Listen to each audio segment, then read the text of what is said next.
si Senator Amy mismo ay nagsabi na di umano patungkol sa paggamit ng illegal na droga ng ating Pangulo. This is definitely a desperate move. Anong gusto mong patunayan sa mga sinabi mong ganyan?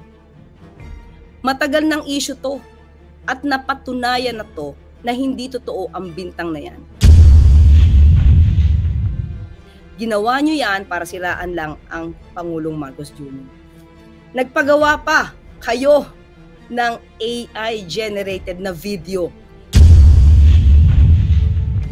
Pero nung hindi umubra at napatunayang peke, lahat na lang ng pagbibintang para masira ang Pangulo, ginawa nyo. Pero lahat yan, peke.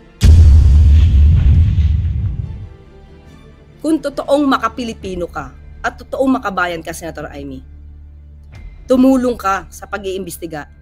Dapat na ma-pinpoint, dapat maituro kung sino talaga ang sangkot sa korupsyon. Huwag mong sirain ang kapatid mo. Hindi ito ang issue ngayon. Matagal ng issue to, pero since wala kayong makita sa Pangulo na anumang issue ng korupsyon, kung saan-saan nyo dinadala ang issue. Nakakahiya, Senator Amy. Nakakahiya.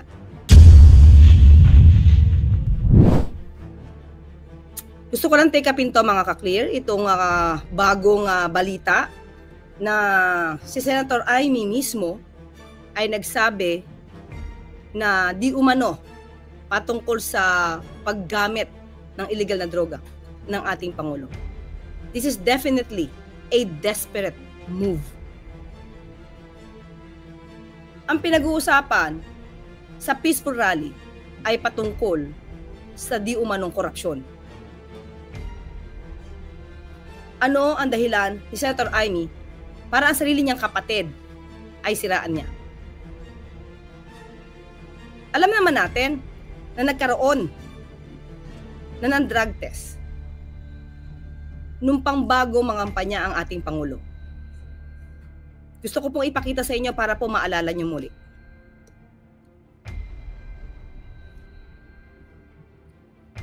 Ito po, November 25, 2021, na may mga pagbintangang gumagamit di umano ng droga.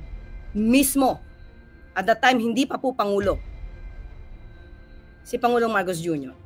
Siya mismo ang nagboluntaryo para magpa-drug test. At sinasabi po sa drug test na to ay negatibo.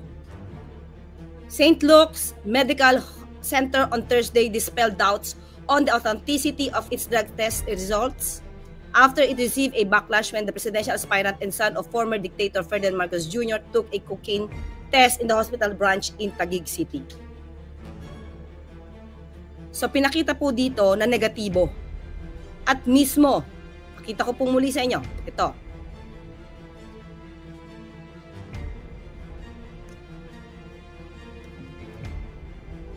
May 13, 2024, Bongbong Marcos tested negative for cocaine in 2021. Drug analyst tested negative for cocaine.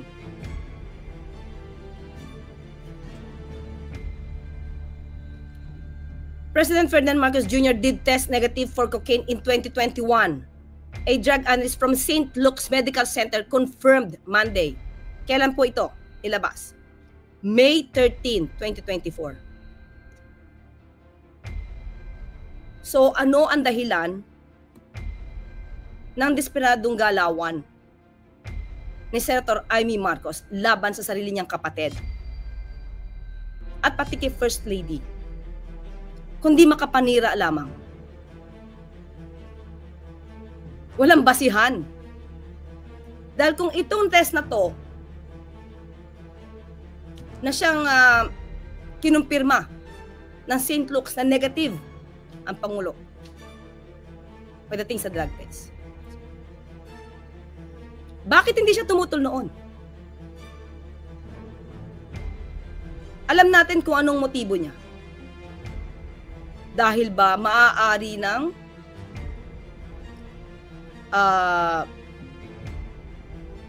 lumarga ng lumarga ang pag-iimbestiga tungkol sa korupsyon at maaaring tamaan na ang kanyang mga kaalyado. Mga kaalyado sa Senado? Hindi ba siya natutuwa na yung kapatid niya mismo, ang Pangulong Marcos Jr., ang nag-umpisa para imbestigahan ang mga maaanomalyang flood control projects na to?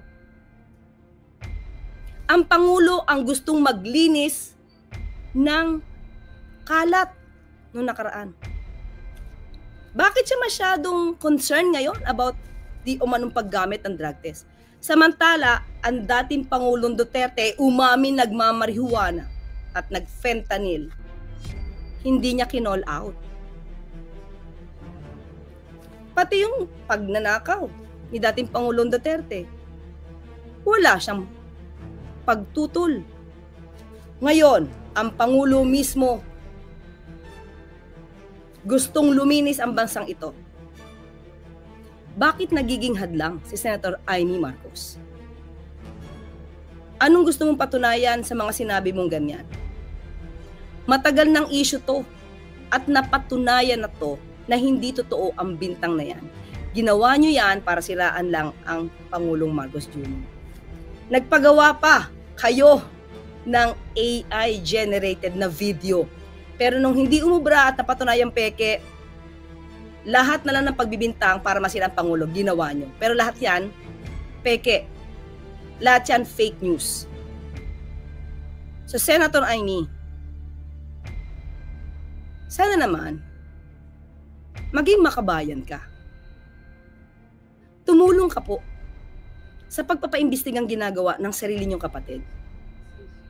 Tuligsain na lahat ang mga korap. Huwag niyo pong kampihan. Huwag niyong itago. Hayaan natin magtrabaho ang Pangulong Marcos Jr. para masawata lahat itong korupsyon na ito.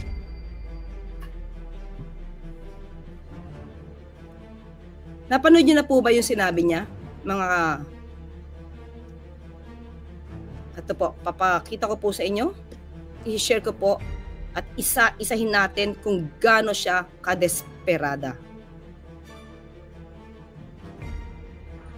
Batid ko na nagdadrag siya.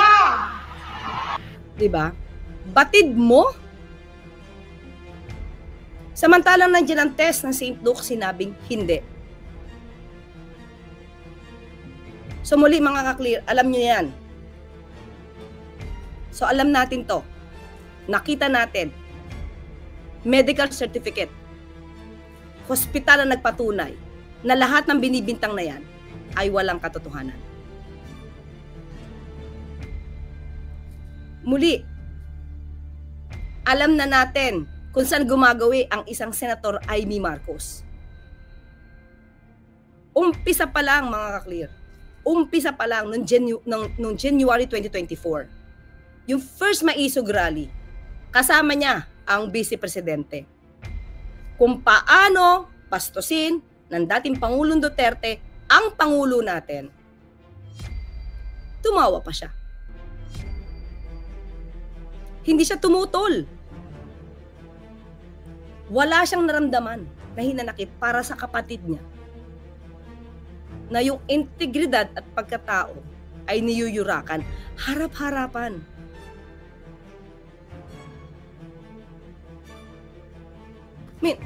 Ito na lang mga ka-clear. Anong klaseng kapatid si Senator Amy? Anong klaseng Pilipino si Senator Amy?